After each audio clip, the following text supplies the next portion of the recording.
Brooklyn Nets this season are in a very unique circumstance. They're almost operating from a position of power, but at the same time, they're kind of put in a reactionary mode of desperation. And we could relate this to the story of the city of Troy, in which the city was viewed to have impenetrable walls, but the people and the army that was already inside the city walls were put in a reactionary mode of desperation when they realized the gifts that they accepted inside the city had the opposition's army hiding within them. And once inside, that army was able to open up the gates and wreak havoc within the city, and eventually that pretty much led to the demise of the city of Troy. Relaying this back to the Brooklyn Nets, internally, they didn't foresee Kyrie Irving causing an issue with him not wanting to take the vaccination, and it's kind of having a domino effect internally within the Nets.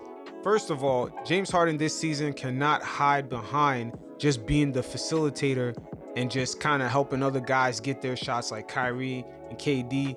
The pressure wasn't as on him last season because he was just viewed as the guy that's just doing the distribution, kind of getting the Nets offense to flow. There was no real pressure on James Harden last year. Even when Kyrie went out in the playoffs, everything was pretty much on KD's shoulders. So with that said, this season, a lot of attention, especially from that New York City media, is on James Harden to help Kevin Durant get to that promised land. And we all know how James Harden gets when that media pressure starts coming down. Things start getting murky.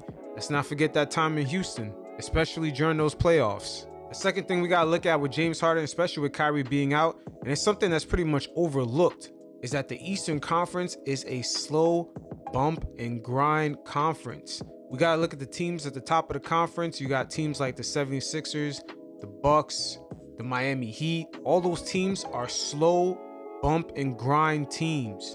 We're gonna throw the ball down low to the post. We're gonna beat you with our big man. We're gonna play top level defense. Our games might end up being 78 to 80, especially with these new rule changes.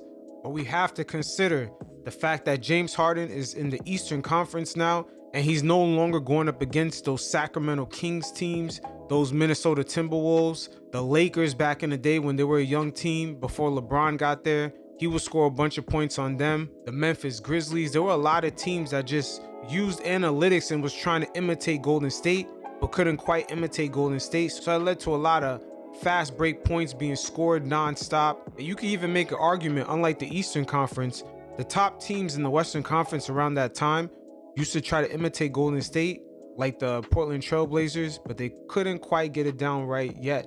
And they also continue playing fast pace with little defense. And James Harden's kind of used to being in that conference, but now he's in a historically slower conference pace-wise, and which also includes new rule changes, and which leads me to my next point, ironically, is about the rule changes. It's like all these things are falling like dominoes for James Harden. Not only he's in a slower pace conference where he's going to get less possessions per game, he's also dealing with rule changes that's going to allow him to draw less fouls at the line, which was particularly a main contributing piece to his game, especially in the last like 7 to 8 years.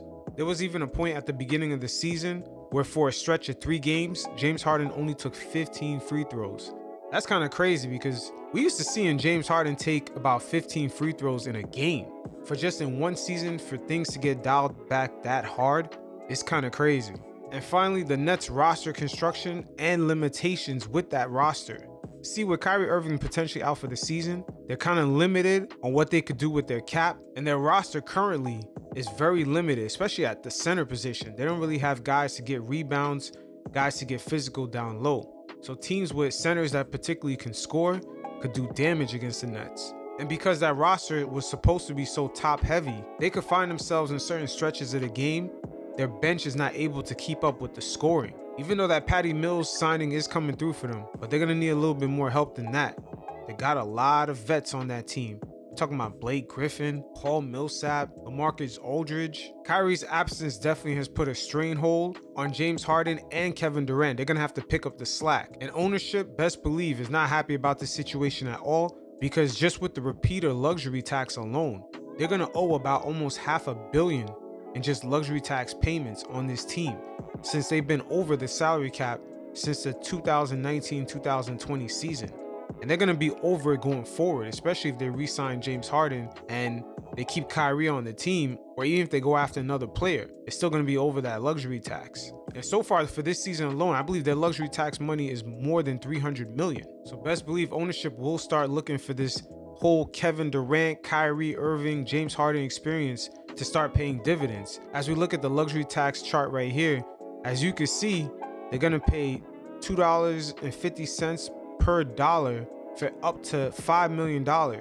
And it goes on so forth and so forth. And if they're above the luxury tax for the last 3 out of 4 years, you got to add another 50 cents on top for every 5 million per dollar. That's crazy. Once again, you fellas could do research on that luxury tax bill that the Nets owe for this season. I believe it's way over 300 million. And it's set up for them to keep paying that same tax for about the next 3 years.